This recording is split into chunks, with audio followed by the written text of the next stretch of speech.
membuat keluarganya dekat dengan Tuhan.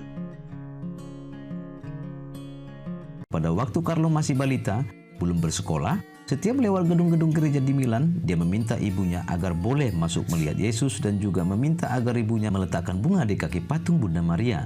Ibunya bingung menjawab pertanyaan-pertanyaan Carlo tentang iman Katolik, sehingga akhirnya hatinya terusik atas pertanyaan-pertanyaan tersebut. Akhirnya, Antonia ikut kursus teologi. Antonia mengatakan, Carlo adalah penyelamat kecil saya sehingga saya kembali ke gereja. Biasanya, orang tua yang harus rajin mengajak anaknya untuk mau ikut misa. Tapi Carlo memang beda. Justru Carlo yang menyebabkan keluarganya yang tadinya super jarang misa menjadi pengikut misa harian.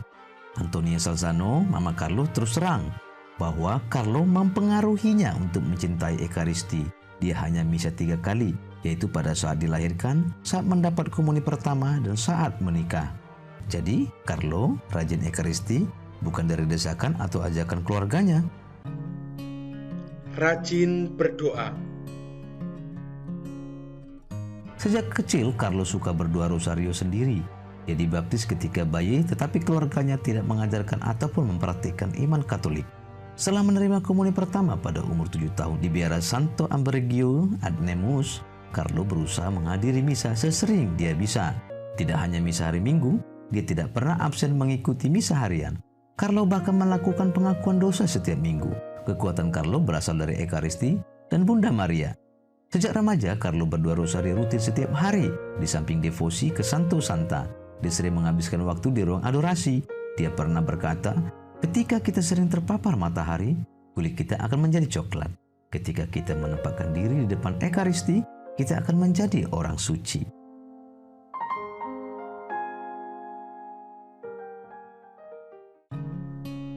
Membatasi diri dalam bermain. Seperti layaknya anak remaja pada usianya, selain suka dan menggemari sepak bola, Carlo juga suka main video games PlayStation. Walaupun demikian, Carlo sendiri yang membatasi dirinya untuk hanya boleh main 1 jam bersepekan. Dia benar-benar mengutamakan hidup untuk Tuhan dan membatasi kesenangan pribadinya. Membantu yang lemah. Carlo yang periang juga dikenang teman-teman sekolahnya sebagai pembela teman yang dibuli, terutama temannya yang memiliki disabilitas tertentu. Tidak hanya fisik, tetapi yang luka batin juga Carlo perhatikan loh. Ketika ada temannya yang mengalami perceraian orang tua, dia mengajak teman tersebut untuk mengikuti acara keluarga akutis. Ia juga berdonasi untuk biara Capuchin di Viale Piave, Milan, Italia, yang melayani memberi makan kepada orang-orang yang tidak mempunyai rumah. Ia mendonasikan juga sleeping bags kepada para tunawisma saat perjalanannya untuk menghadiri misa di gereja Santa Maria Segreta. Dan ia turut mengajar katekese kepada anak-anak, memberi makan orang miskin di kantin Caritas, dan menghabiskan waktu dengan anak-anak oratori. Suka berziarah. Carlo meminta orang tuanya untuk membawanya ke tempat-tempat suci seperti lokasi terjadinya mujizat Ekaristi dan tempat-tempat Santo Santa. Nah, yang paling sering dia kunjungi adalah Santo Franciscus. Awalnya bersama keluarganya mereka mengunjungi semua tempat suci penampakan Bunda Maria. Kemudian Carlo mendapat ide untuk membuat dokumentasi mujizat Ekaristi. Dia mengajak keluarganya mengunjungi tempat-tempat orang kudus supaya bisa dia foto dan tulis dan menyebarkannya di dunia digital. Kalau saat ini bisa dibilang menjadi vlogger atau YouTuber.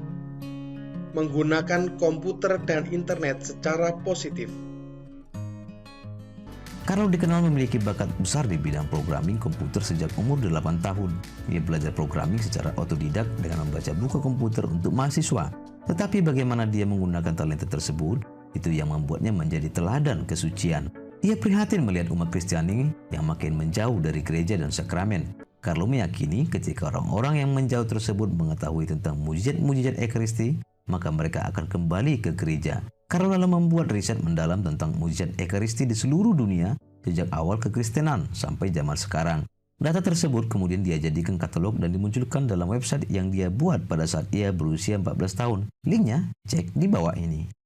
Ketika dalam proses investigasi beatifikasinya, tim mengarahkan teknisi komputer untuk memeriksa log komputer Carlo atau riwayat website apa saja yang dikunjungi selama masa hidupnya.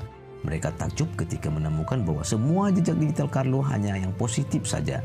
Semua hal yang terkait dengan kerinduan hatinya akan Tuhan. Tidak pernah dia berkunjung ke website yang melenceng atau negatif. Jasadnya relatif utuh. Pada tahun 2006, Carlo Acutis tiba-tiba sakit leukemia fulminan. Penyakit itulah yang membuatnya wafat pada 12 Oktober 2006 lalu. Hanya 3 hari setelah ia dinyatakan menderita penyakit itu. Sebelum wafat, Carlo tidak bersedih. Ia telah mempersembahkan penderitaannya kepada Tuhan. Kepada seorang dokter yang bertanya apakah dia menderita, dia menjawab sambil tersenyum, "Ada orang yang lebih menderita daripada saya." Pada saat makamnya dibuka, jenazah Carlo Acutis relatif utuh setelah 14 tahun dimakamkan. Otoritas Gereja Katolik setempat menegaskan bahwa wajah Carlo Acutis telah mengalami perawatan konservatif demi mendukung penghormatan beato itu.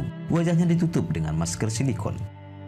Adapun organ dalam, lazimnya jantung, telah dipindahkan dan sekarang akan menjadi objek religius seperti yang lazim dilakukan dalam lingkup Gereja Katolik secara khusus. Jantung Carlo dipamerkan pada 10 Oktober lalu di Basilika selama upacara beatifikasi. Jasadnya ditampilkan dalam kotak kaca dan bisa dilihat oleh peziarah sampai 17 Oktober 2020. Carlo dimakamkan dengan pakaian kesenangannya, yakni celana jeans dan sneaker. Mukjizat melalui Carlo Acutis. Mukjizat yang mengantar Carlo menjadi beato adalah mukjizat penyembuhan seorang anak kecil di Brazil yang menderita penyakit kanker pankreas yang jarang terjadi di dunia. Pada tahun 2013 lalu, anak itu sembuh setelah menyentuh relikio Carlo Acutis pada sebuah prosesi pada 12 Oktober 2010 di Gereja San Sebastiano. Pada 14 November 2019, Dewan Medis yang memproses beatifikasi menyimpulkan memang benar terjadi mukjizat penyembuhan lewat perantaraan doa Carlo Acutis.